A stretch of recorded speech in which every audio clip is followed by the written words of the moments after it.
Hello everyone, welcome to Usha women's coffee corner. मैं अज depression के बारे अपनी ट्रू स्टोरी शेयर करने जा रही हूँ, छोटी जी, जिहदे नाल मैं सोचती हाँ कि होरां नूं भी फायदा पहुँच सके। कोरोना के कारण आलमोस्ट हर कोई डिप्रैशन के थ्रू जा रहा है, चाहे कोई थोड़ा चाहे कोई ज़्यादा।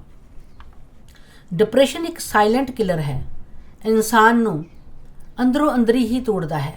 इसके कारण धीरे धीरे कई बीमारियां भी लग जांदियां ने अगर काफ़ी साल तक इसनूं हैंडल ना किया जाए तो। जो आलमोस्ट मैं 6 साल तक मेरा इलाज चलता रहा। डॉक्टरां नूं पता नहीं सी चलता कि मैनू की बीमारी है। मेरे शरीर ते पिन्स चुभदियां सी जदों मैं कोई काम करदी सी, होवर वगैरह करती सी। पानी दियाँ उल्टियाँ आन लग जांदियां सी, सांस चढ़ती सी, उचाटन लगा रहिंदा सी, बिल्कुल चुपचाप रहिंदी सी, किसी नाल अपना दुख भी साझा नहीं सी करती क्योंकि भरोसा उठ चुका सी। जां सोच सकते हाँ कि कोई अच्छी सही दोस्त नहीं सी मिली जो मेरे दुख नूं महसूस कर सकती और मैं उस दे नाल भरोसा कर सकती। डिप्रैशन विच किसी ना किसी का साथ जरूरी चाहिदा है जिस नाल आप खुल के गल कर सको। तो दूसरा भी ऐसा होना चाहिए कि जो एक अच्छे इंसान की तरह आप दे दुख नूं महसूस करे अते आप नूं खुश करने की कोशिश करे। 6 साल बाद एक स्पैशलिस्ट लेडी डॉक्टर ने हैमरस्मिथ हॉस्पिटल दे विच मेरा इलाज करना शुरू किया। जब डॉक्टरां नूं नहीं सी पता चलता, 6 साल ते फैमिली डॉक्टर वही इलाज करते रहे, नहीं पता चलिया। बाद दे विच हॉस्पिटल भेजिया, हॉस्पिटल दे विच भी छेती नहीं पता चलिया। फिर स्पैशलिस्ट जो लेडी डॉक्टर आई उसने मैनू चैक किया, उसने मेरे नाल मेरा इलाज करना शुरू कर दिता। उसने मैनू सारा कुछ पूछा कि मैं किस तरह के दुख तकलीफ तो गुजर चुकी हाँ। आखिर ते उसनू पता चलिया कि मैं बहुत एक गंभीर डिप्रैशन का शिकार हो चुकी हाँ। उसने मैनू डिप्रैशन दियाँ गोलियां शुरू कर दित्तियां, कहा कि सवेरे और शाम नू ये आपने गोली लैनी है, टैबलेट लैनी है तो ये सब ठीक हो जाएगा। इतों फिर मैं अपना खुद इलाज करना शुरू कर दिता जदों मैनू पता चल गया कि मेरे को डिप्रैशन दे कारण ही सारा कुछ हो रहा है। क्योंकि मैं गोलियां नहीं खानियां चाहती सी, क्योंकि पहले तो मैनू पता ही नहीं सी कि मैनू डिप्रैशन है अते डिप्रैशन का नाम भी कदे नहीं सी सुनिया। इस देश के विच मैनू 1 साल तो आइसोलेटेड करके रखा गया, मैंटली एंड फिजिकली साल भर टॉर्चर किया गया।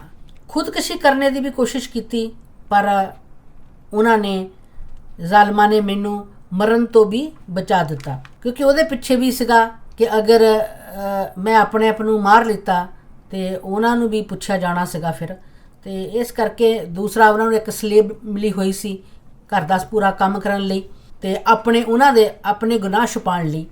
क्योंकि कई दफ़ा की करते हैं लोग कि अपनियां कई चीज़ों नूं अपने किसी काम के कारण किसी नूं यूज़ करते हैं कि किमें उस चीज़ के उत्ते पर्दा पाया जाए। उसनूं ढकण वास्ते लड़कियां कई बेचारियां सफ़र करदियां ने, उन्होंने यूज़ किया जाता है। उस टाइम ते मैं 19 साल की सी जिस टाइम का ये मेरे नाल ये होया है। आपने तो ये सुनिया होगा कि लोहे नूं लोहा कटदा है, ये कहावत आप सारे जानते हो। इस तरह दुखी दिल दुख की ही गल सुने तो उसनूं अच्छा लगता है।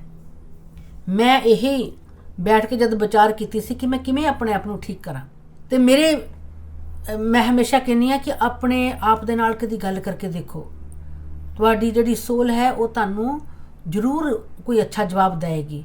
अगर हर रोज़ आप अपने आप नाल गल करोगे, अपने आप तो पुछण की कोशिश करोगे तो जरूर तुहानूं एक टाइम ते उसका आंसर जरूर मिलता है। इस तरीके दे नाल मैं भी अपने आप नाल कीता कि सोचदी सी मैं किमें अपने आप नूं नैचुरल वे नाल ठीक करा। क्योंकि अगर जे मैं गोलियां हर रोज़ खाण लगी तो मैं इस गोलियां दे उपर ही लग जावांगी।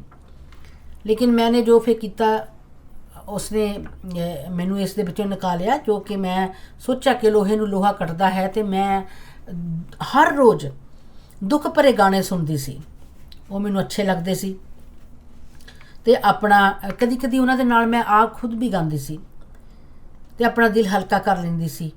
फिर जद दिल उदास हुंदा सी, घर तो बाहर चली जाती सी अपनी कार उठा के, तो किसी कैफे दे विच बैठ जाती सी। हमेशा विंडो दे कोल अपना चाह दा कप लैके बैठती सी, जो कि बाहर रोड ते फुटपाथ ते मैनू चलते फिरदे लोकां नू देखदी रहा। उस तो बाद घर चली जाती सी। फिर भजना राहीं मैं भगवान नू अपना दुख सुनाती सी। कदे कदे जिउं भी बैठ के उस नाल अपना दुख साझा करती सी अते पुछदी सी कि इस धरती के उपर इंसान के रूप दे विच शैतान पैदा क्यों हुंदे ने, जो दूसरिਆਂ ਨੂੰ दुख पहुँचाते ने, जिन्हां दा सिर्फ काम है कि दूसरिਆਂ ਨੂੰ दुख देना अपना उल्लू सीधा करन लई, दूसरिਆਂ ਨੂੰ इस्तेमाल करना। तो मैं आस्ते आस्ते फिर ठीक होना शुरू हो गई, जो कि मैं दवाई के उपर नहीं गई। मैं अपने आप को खुद ही ठीक किया, और जो कुछ भी मैनू हुंदा सी, पिन्स चुभदियां सीगियां, उल्टियां आंदियां सीगियां, सांस चढ़ती सी, अपने आप ही खुद ही वो चीज़ां सारियां ठीक हो गई। सो इस करके डिप्रेशन जिहड़ा है वो कई कुछ ही तुहाडे शरीर दे विच पैदा कर दिंदा है। तो जरूरी है कि असीं एक दूसरे नूं साथ दईए, जो कि इस करोना के कारण। तो हुण डिप्रेशन का वैसे पहले भी बहुत सीगा वर्ल्ड दे विच, पर लेकिन जिहड़ा होने दा हैगा आ हुण ते कोई भी नहीं बचिया, चाहे किसी नूं थोड़ा है किसी नूं ज़्यादा है, लेकिन हर कोई डिप्रेशन के थ्रू जा रहा है, क्योंकि बहुत सारिया नौकरियां चलियां गईयां, बिजनेस बंद हो गए, कई परिवारों ने अपने फैमिली मैंबर लॉस किए ने, जिहड़े कि कभी भी वो लॉस पूरा नहीं हो सकता। जॉब तो दोबारा भी मिल सकती है, बिजनेस भी दोबारा खड़े हो सकते हैं, पर जो फैमिली मैंबर लॉस किए ने वो लॉस कभी भी नहीं पूरा हो सकता। सो इस करके मैं तो यही प्रार्थना करती हाँ कि आप सारे असी भैन भरा एक दूसरे की मदद करिए, किसी का दुख सुनिए, उस दे नाल बैठिए, उसके लिए आप टाइम कढ़िए। ये भी एक बहुत बड़ा भले का काम है। अगर किसी नूं दवाई तो छुटकारा दिवाना, उसनूं हैप्पी करके उस डिप्रेशन तो निकालना।